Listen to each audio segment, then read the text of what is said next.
Hello everyone, welcome back to my channel. আজ একটা baby গার্লের বার্থডের জন্য একটা কেক অর্ডার ছিল। তো কী কেক বানাবো অনেকক্ষণ ধরেই ভাবছিলাম। তারপরে ভাবতে ভাবতে ভাবলাম বাটারফ্লাই বানাই, যেহেতু বেবি গার্ল।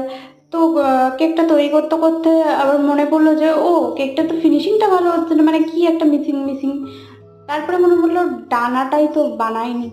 তারপরে কেকের দুপাশে কেটে আমি ডানাটা বানিয়ে নিলাম। এরকমই হয় জানো তো, আর তখন খুব অসুবিধা হয়।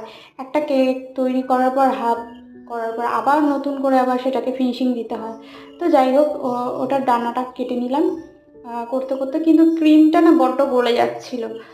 ক্রিমটা আজকে ভালো ছিল না, মানে খারাপ হয়ে গেছে কোনো কারণে, হয়তো প্যাকেটে বাতাস ঢুকে গেছিলো।